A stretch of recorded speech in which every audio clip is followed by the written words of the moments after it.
Hello, welcome to Creative You Podcast. I hope you all had a good day and we're enjoying summer weather here.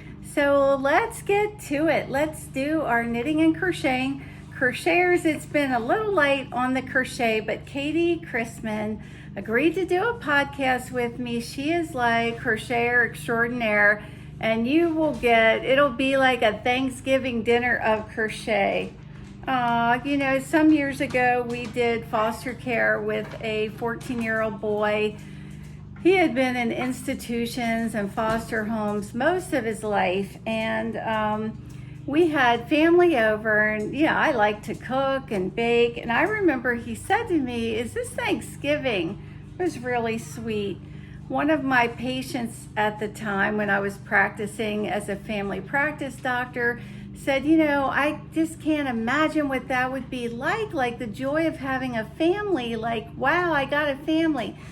And I said to him, it's not like that. It's based on loss and sometimes shame and all kinds of negative emotions.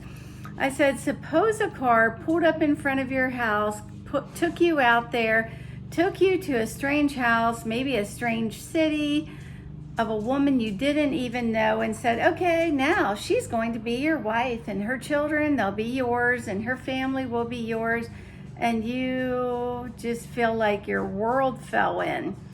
So he just kind of listened. And so in my yarn stash, whatever, I found this skein of kind of rough black and white yarn and some pink sparkly yarn that nobody wanted, and some like bling yarn with I thought I had them sitting out. Maybe I can show you to them tomorrow.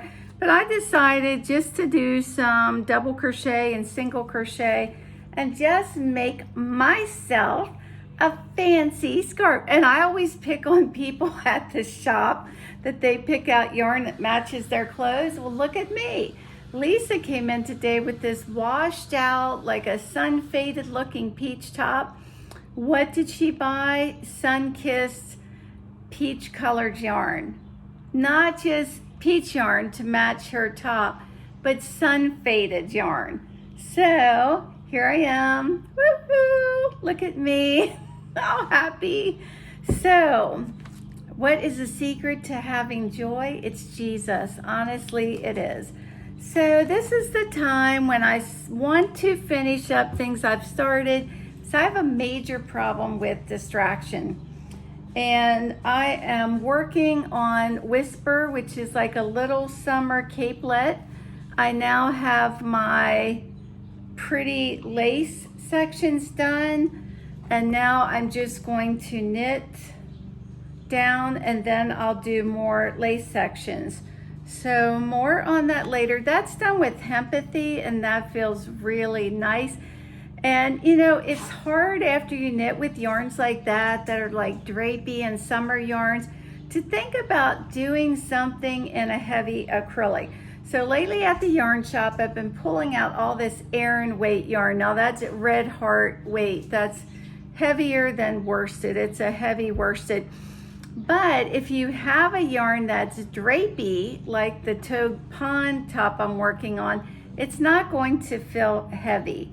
So here are some of the things that I found. Something last summer I didn't finish. This is called Moana, M-O-A-N-A, and my granddaughters are all into pastel colors, so I don't really know how this is going to go over, but I personally love this color. It's like a dusty gray, and maybe, maybe I could do the bottom a different color. Why not? I mean, they did that all the time, and then a belt with yet another different color. And the main thing is, I'm not sure this is going to fit her now. So anyway, I think I better get moving on that. Another thing that I found was Afternoon in Spring by Bev Robinson. So Lisa came in today, and Lisa finished. Lisa's going to be a grandma. We have quite a few customers who are now going to be grandmothers, and she did a baby blanket, which I'll show you. So when you look at this, I'm out in my sun porch today.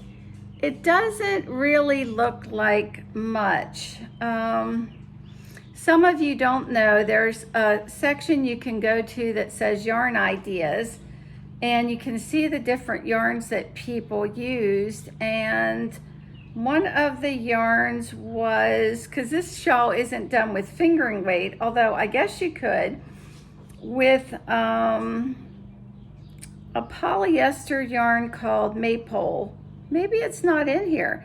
And so I strung mine out on a bunch of different needles so I could kind of show you. I mean, it is going to be heavy, but hey, cold weather will come. And once this is blocked, then there'll be some serious beauty going on, because once it's blocked, you'll see all those little lacy holes and everything. So I'm at the point now where I yarn over knit 1, not yarn over knit 2, but yarn over knit 1. That is going to double the width. So I may have to get a bigger needle.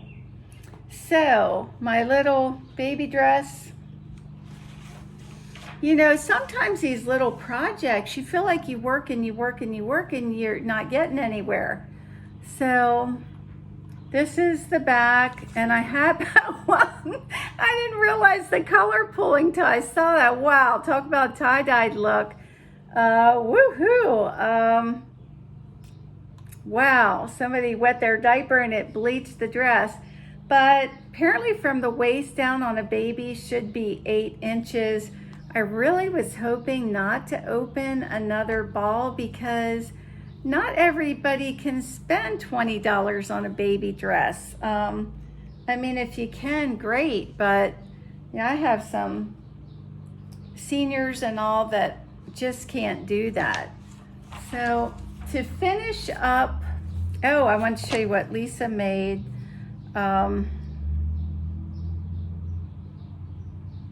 You may not be able to see it too well. It was 4 different dyed balls, and you'd have to really see it and feel it, because it's lightweight, like done on a 3 needle, and really pretty. So to finish up this book, I didn't want to let it go because I loved it so much, and I ordered one of his other books, but and I might have told this, but it's worth telling it again. They're worried that Miss Trent, their teacher, had made eyes at father to the best of our limited ability. To our relief, he had not reciprocated. Here's the way they describe her. High in the rump, low in the bosom, Miss Trump was rather bunched in the middle, accentuating the scary extent of her limbs. But the worst part was her customary bothered expression, as though she had something stuck in a back tooth. Well, I had a Catholic nun in 5th and 6th grade that would stand in front of the class and go and look out over. It was really weird. Sister Honoria. So now the teacher has run off with the traveling preacher, and the little son in the family says, "Father, Miss Trent loped." And Father, who was very elegant of speech, said, "Did she? That must have been a memorable change from her usual gait." "No, Father, Toby means she eloped." But what a wonderful book. Anyway, so then while I'm knitting, and I can stand up and knit, found this in my library, Some Wildflower in My Heart. This is a story about a woman who is so hardened by her past that she won't let anybody in. All of her experiences about friendships and relationship come from books. She'll maybe see a mother-daughter interact and say, "Oh, that reminds me from so-and-so's book," and she'll quote. That can get kind of draggy halfway through the book, but it's her gradually just opening up. because a woman named Birdie, who's a beautiful, vibrant, joyful Christian, comes to work for her and just gets under her nerves so bad that she despises her, and yet she's drawn to her.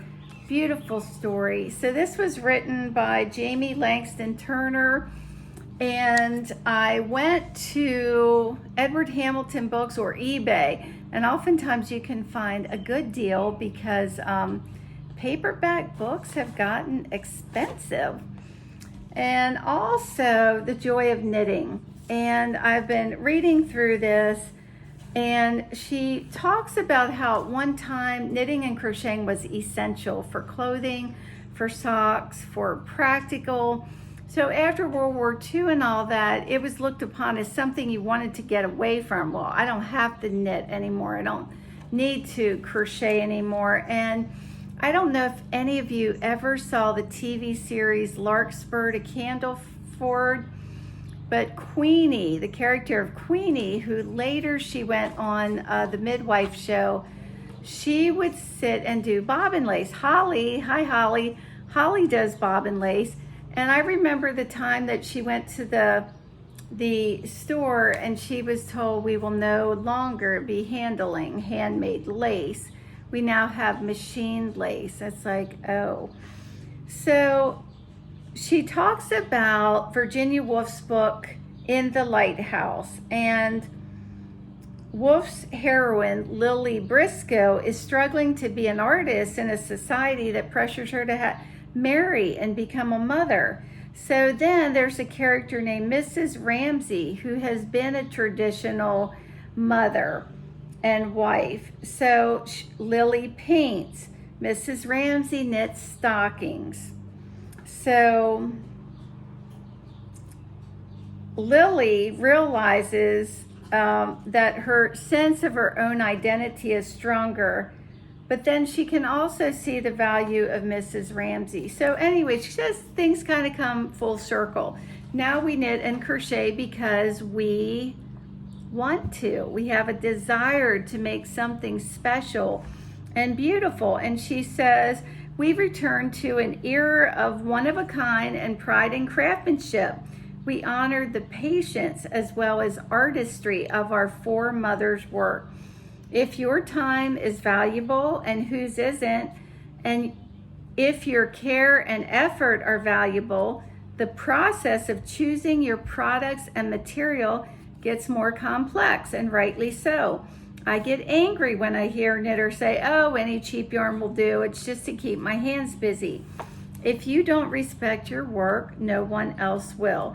It's been said that the cheapest part of a sweater is the yarn, not because of the hidden cost of a pattern book or the perfect buttons, but because of the knitter's time.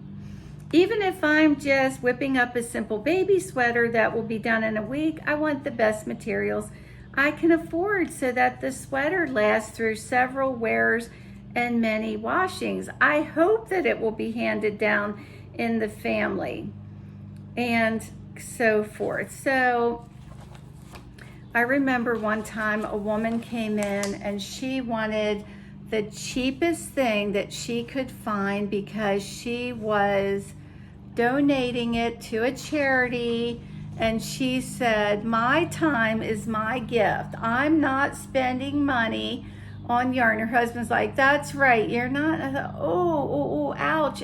I wouldn't want to be the recipient of her gift. Some scratchy, nasty yarn. So I did want to show you this. This is called Knit Notes. And if you like to design, or it gives you some inspiration, but most of it is how to use this book. Most of it is about taking notes, about designing, and graph paper. Knitters and crocheters graph paper. A stitch is not a square. It's higher than it is wide.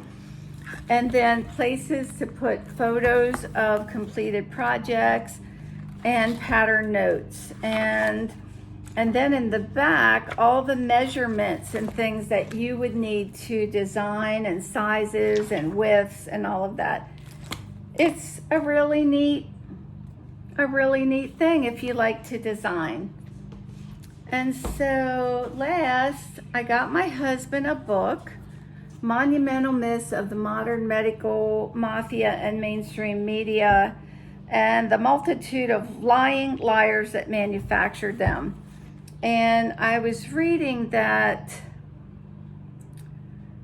one diet soda a day, just one, increases leukemia risk by 42% in both men and women, multiple myeloma by 102%, that's a cancer of the blood, men only, and non-Hodgkin's lymphoma risk by 31%, men only.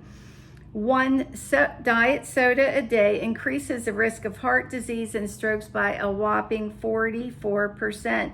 And this wasn't a small study, this was big. And then also aspartame, an artificial sweetener, complaints as soon as it was released: dizziness, blurred vision, memory loss, slurred speech, headaches, seizures, even seizures. Complaints were more and more serious, and yet there it stayed, right?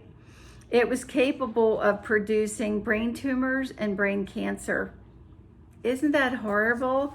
And yet we were all allowed to take our fill of it. So more about that later. Wow, it's criminal, really. It makes me really angry. So I like vintage magazines and vintage books, and I've had my eye on this little tank top, and now I have all these cute granddaughters to knit for. This is called the Lotus Blossom Tank, and it's done in a DK weight yarn, and they're getting old enough to take care of things and appreciate things. So this is a yarn called Savannah. In fact, Thomas, the yarn rep, he named this after his daughter. This is from Euro Yarns and Knitting Fever, and this is a linen silk, so I can't wait to knit with it. So crocheters, hang on until Katie gets here, until I get my crocheting fired up. Have a great evening, and shine baby shine. Catch you next time.